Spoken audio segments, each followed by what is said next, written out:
If you're spending more than $300 per month on email marketing, this video is going to save you thousands of dollars this year. You're probably using one of the three platforms, MailChimp, Klaviyo, or HubSpot. Let's do the math for the real example. You have 50,000 email subscribers and you send 4 emails per month, 1 per week. That's 200,000 emails per month. On MailChimp, you are paying $350 per month. On Klaviyo, you're paying $720 per month. On HubSpot, you might be paying $100, $500 per month. That's around $4,200 to $8,600 per year just for emails. But here's the thing. Do you really use advanced segmentation? Probably not. Do you really use SMS? Probably not. Do you use predictive analytics? Probably not. You're paying for the features you don't use. So you're paying for the complexity you don't need. Now, here's the thing. What if I just told you that there is a cheaper way to self-host email marketing called Listmonk? But here's where I need to be honest. Listmonk isn't completely free. It's two things needed. One is a server to host on it, and which can be done on $8 per month on KloudBean. And second thing is SMTP service to actually send emails $40 to $50 a month, depending on the volume of emails you are going to send. Now, what's the real cost? $8 plus $20 to $50 equals to $28 to $58 per month. That's $336 to $696 per year, comparing to the MailChimp, which is $4,200 per year, comparing to Klaviyo, which is $86.40 per year. Still, you're still saving $3,500 to $8,300 per year, depending on the platform you're using, and that's 90% to 75% of cheaper way. For smaller agency, that's salary. For a startup, it's runway. For anyone, that's just real money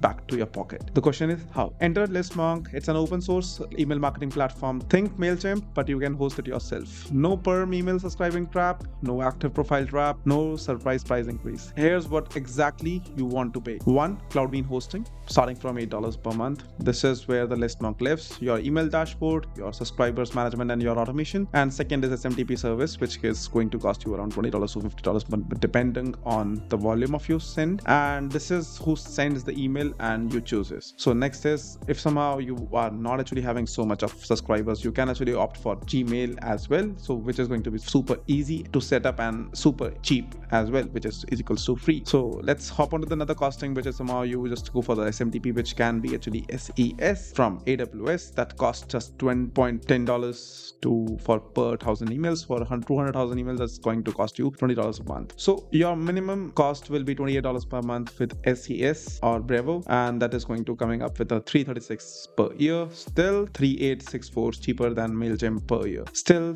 $8,300 cheaper than Klaviyo per year. Now the question is, what actually Listmonk can do? It can send bulk emails like campaigns like MailChimp. It can send transactional emails like via APIs like SendGrid. It can subscribe management like custom fields. It can advance segmentations, and here's where it gets really powerful. On MailChimp, you can segment it by opens, clicks, and basic fields. On Listmonk, you can write SQL queries. You can target subscribers who opened more than 5 emails and clicked on more than 2 links and were added in the last 30 days and have a VIP tag. Full power, full control for $28 a month. It has analytics tracking. It has webhooks integrations. It has everything expensive platform can do. Some things it can do better, for all 70 to 95% cheaper. Okay, but how to set it up? Isn't it complicated? Actually, no. Let me talk you through how you can deploy Listmonk on KloudBean within 2 minutes. So let's go on to the KloudBean. If you're new to KloudBean, you can actually sign it up by it's super easy to just sign it up. And once you sign up, you will be actually landed to this particular screen. And this is where you just have to launch a server with you and just select Linode, select your application, which is in our case is Listmonk. In the application tab, just scroll down, and after that you just select the server location. We'll give me an example. I'm choosing right now Chicago, Atlanta. I can give my server as a name Listmonk, and I can keep it server name as it is. According to the platform, it's recommended to have a 4 GB server, but yeah, you can actually definitely go with ahead with the $8 subscription. Just click on the launch free trial. That free trial is going to be actually having the 3 months free, so you have to go ahead with that. So once you do that, it's recommended to just go. I'm just going ahead with this and launch now. Once you navigate to the next screen, it's gonna definitely ask you for the money itself, and you just have to put your credit card. $1 will be refunded just for the authorization of the card, and if somehow you cancel before you before the actual subscription starts, it's going to refund you back anyhow. So let's coming back to you. I'm not actually initiating another server for you. If it is going to take a couple of minutes once you do the payment itself for the one authorization just for the 3 days. And once you do complete that, you will be actually ending up with the screen where you will be seeing one of the servers. I'm actually using my previous server which was launched a while ago. I'm using AWS for this. You can choose any cloud provider. It depends on your requirement and your understanding itself. And now coming back to the question like where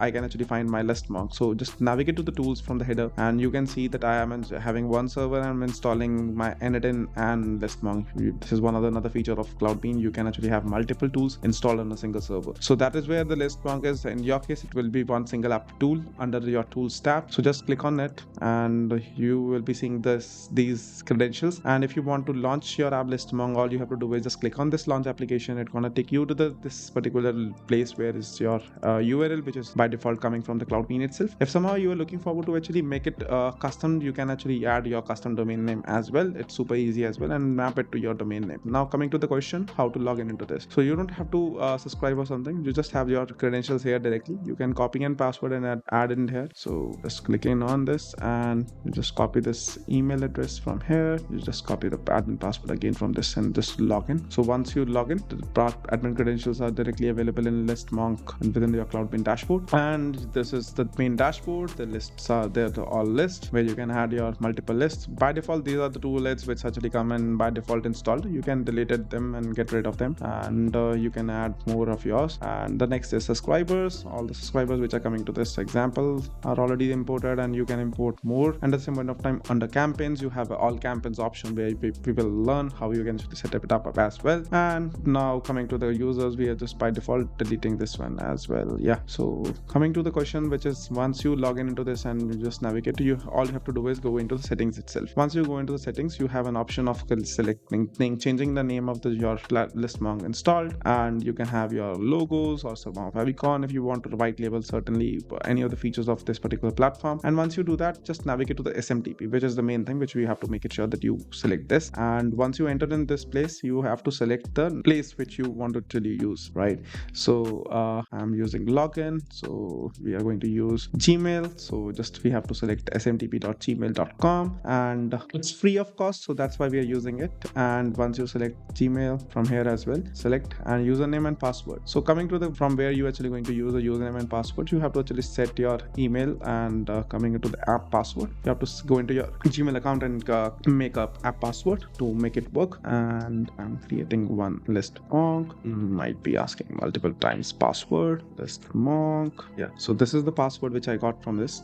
It's a 16 characters password. So make it sure when you enter this password, it should be actually having no spaces. So when I place it here, it should not be having any spaces in between. So just copy it and place it here. So in the username, you just have to put your email address, and once you do that, just test connection, and you can actually send to your email. Like give example, I'm using it my email now. Once we add all of these details, the email has been sent, and we can actually verify if some of your SMTP credentials are started working or not. So here we can see that the test connection has been completed. So yeah, so it's working. So coming back to this, we are done with the SMTP connections done. So all we have to do is navigate to the list where we can actually start creating a list. You have to first of all save the changes for this. Save, click on save, and coming back to the question of the list, just create a list just as it is you want it to be. My first list, you can name anything, and private and public you can actually keep both. So I'm just keeping as private, and single opt-in or double opt-in. And even if someone subscribes to this particular list, they are going to actually get an email to just get the confirmation from them by double opt-in. You can do that, or you can add tag as well, and nothing more than that. So this is how you have created this. Now after creating this, all you have to do is send campaigns, or you can just add more things. Like after clicking this, you can do whatever you want to do. Click on more import subscribers. You just have to click and select list, my first list. You can select this. After that, just select any of the email files, and you just want to upload all the email subscriber list. Once you do that, just click upload, and it's gonna import all of the domain, all of that emails which are in the CVS files, which you export from Klaviyo or somehow any of your existing email sending campaign platform. And once you do that, just save it, and it's gonna import it. So navigating to the next part, which is all campaigns. So just navigate to the all campaigns and just click on new campaign, where you just click on new, and you can actually name your first campaign. So my first campaign subject will be anything which can be test campaign. Now you can select your name, like if example, if someone just putting right now KloudBean, and you can have your name as well. So I'm just putting this one, selecting to my first list, email, contract rich, thanks, and continue. Once you click then now this is where you have to add your content. You can actually have multiple options here. You can actually select of HTML, raw HTML. If you are actually using any of the AI builders to just generate a email template, you can actually paste directly here. Or somehow you're having markdown language, you can select that as well, and a plain text as well, and visual along. So I'm just hi there, a small message, all my subscribers. Next is preview. Once you click on preview, this is how it's gonna look like, and all you have to do is start campaign, or somehow you can archive on something. Features are a lot of features you can explore, template referencing and all that. You can even attach an attachment if you want to, and then just click on attach start campaigns. It's gonna start campaign. So once you do that, you have everything which you have to send, and every single user who is going to be part of the my first list. Since we don't have any subscriber right now added into this, so this is not actually showing. Otherwise, every single user who is going to click on the email is going to show you the views. It's going to track that for you, and how many people have been sent, how many bounces were there. So this is how the all campaigns can be actually set in this particular platform, and this is how you can actually save a lot of money by just using the simplest and easiest way to just send email campaigns via Listmonk. I'm pretty much sure that this is something which is easy, and at the same point of time something which is really needed. You don't actually have to actually waste your time or somehow on money on something which is not even needed. A lot of features which are not even actually considered a lot of hell of the time. So thank you for watching this video, and have a great day.